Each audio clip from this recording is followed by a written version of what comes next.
Hey everyone, welcome back to Proo-fessors. Today's video is extra special as we're celebrating House of the Dragon Season 2, which just crossed the billion-dollar mark.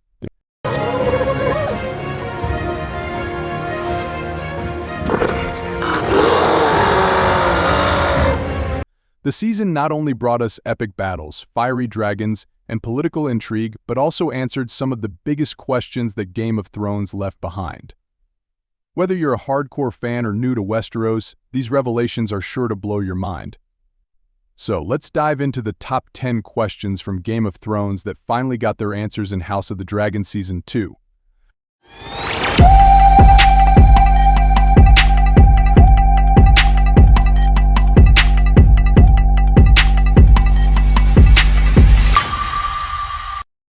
Number 10. Can fire burn dragons?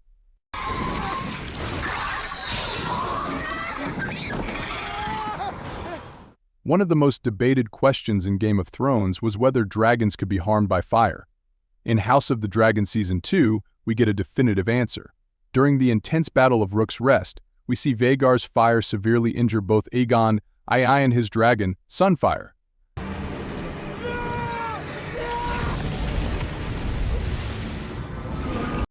This scene proves that while dragons are incredibly resistant to fire, they are not completely immune.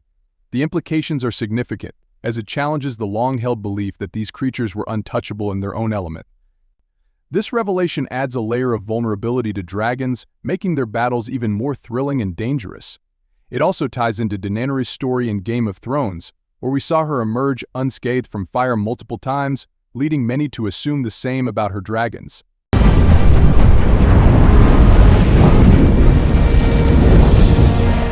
Number 9. Do people in the South follow the old gods? You have 5 northern children. You're not an outsider. Game of Thrones showed us that the worship of the old gods of the forest was primarily a northern tradition, but House of the Dragon Season 2 gives us a rare glimpse into how these beliefs persisted even in the South.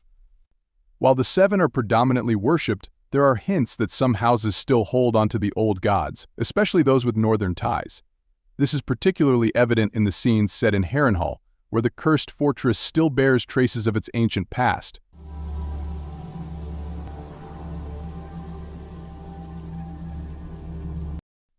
Understanding the religious diversity in Westeros adds depth to the world building and the cultural tensions that play a significant role in the conflicts of both series. Number 8. Is Harrenhal really cursed?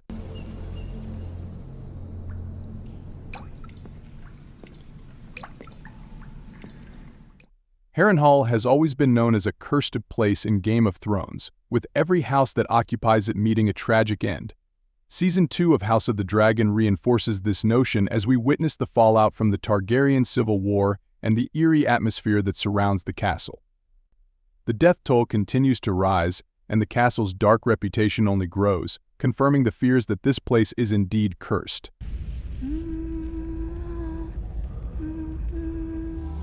This recurring theme across both series cements Harrenhal as a symbol of power's destructive nature and the futility of ambition.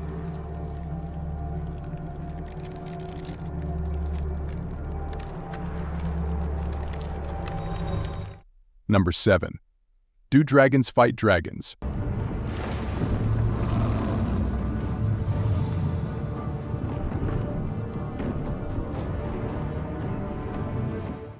In Game of Thrones, we never truly witnessed dragons fighting each other. Season 2 of House of the Dragon answers this with some of the most intense dragon-on-dragon combat ever seen.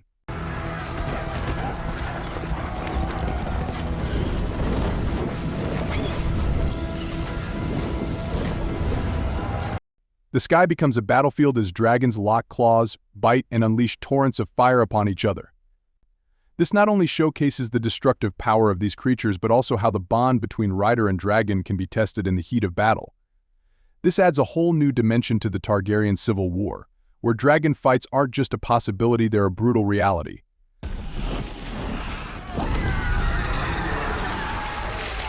Number 6. Are all Targaryens fireproof?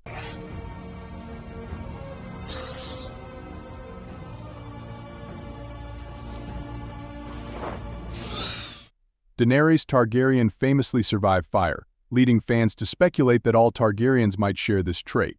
However, House of the Dragon Season 2 dispels this myth. Characters like Viserys and Aegon I clearly suffer from burns, emphasizing that while Targaryens may have some resistance to heat, they are not entirely fireproof. This clarification makes Daenerys' resistance to fire even more unique and highlights the mystical connection she had with her dragons. Number 5. Who cares for dragons when they're not ridden? In Game of Thrones, we saw Daenerys personally care for her dragons, but House of the Dragon introduces us to the Dragon Keepers, an order dedicated to the care and training of dragons. Season 2 goes deeper into their role, showing how they not only tend to the dragons but also prepare them for battle. This insight helps us understand the logistical challenges of maintaining a stable of dragons and the importance of this ancient order.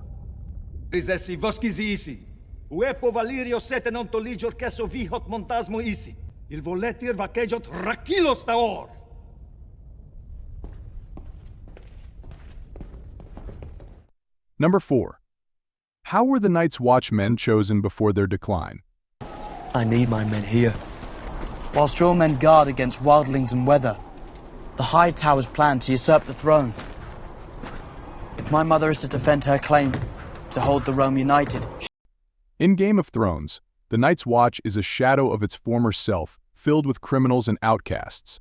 House of the Dragon Season 2 gives us a glimpse into a time when joining the Night's Watch was still seen as an honorable duty. We see how noble families would send their second or third sons to take the Black, ensuring that the wall was manned by skilled fighters and leaders, rather than just the dregs of society. Now pivot as you deliver the stroke, with all your weight behind it. What in 7 hours is that? They'll need an 8-fell to fit him in.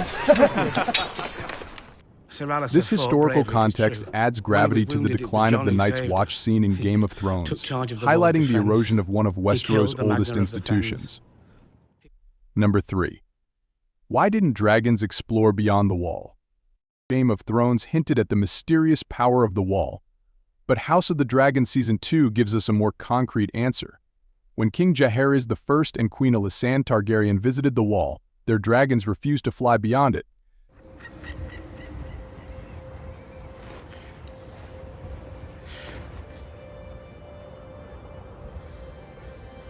This suggests that even dragons are wary of the unknown dangers that lie beyond, possibly sensing the presence of the White Walkers or other supernatural forces.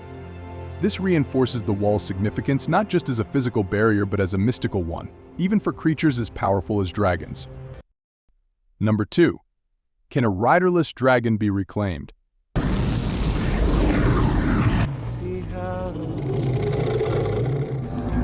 One of the most intriguing questions from Game of Thrones was whether a dragon that loses its rider can be tamed again.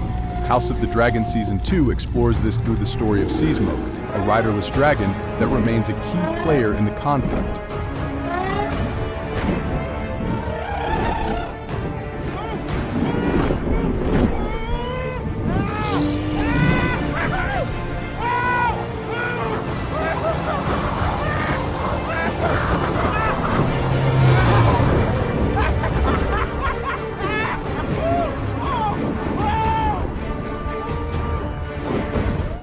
We see that while reclaiming a dragon is possible, it is incredibly difficult and depends heavily on the dragon's temperament and the skill of the potential rider. This adds layers to the Targaryen power struggle, where the bond between rider and dragon is both a weapon and a vulnerability.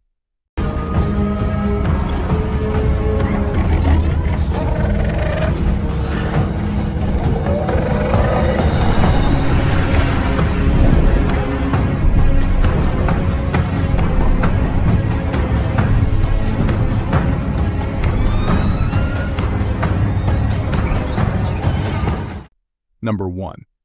Where did Daenerys' dragon eggs come from? Beyond a shy. The ages have turned them to stone, but they will always be beautiful. Thank you, Magister. Game of Thrones never fully explained the origins of Daenerys' dragon eggs, but House of the Dragon Season 2 provides crucial details. We learn that the eggs were laid by Syrax, Rhaenyra's dragon, and were later collected by Daemon Targaryen.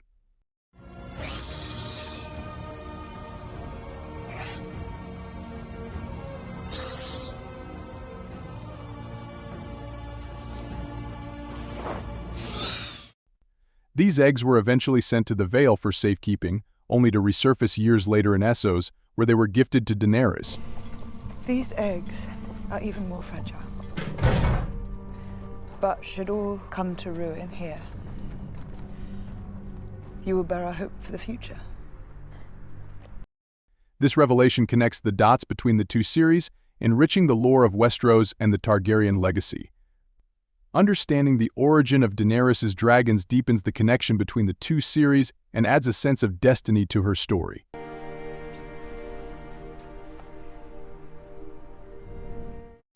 And there you have it. House of the Dragon Season 2 has not only given us some incredible moments, but also answered some of the most burning questions left by Game of Thrones. If you enjoyed this video, don't forget to like, share, and subscribe to Proo-fessors for more deep dives into the world of Westeros. Let us know in the comments which revelation shocked you the most, and we'll see you in the next video.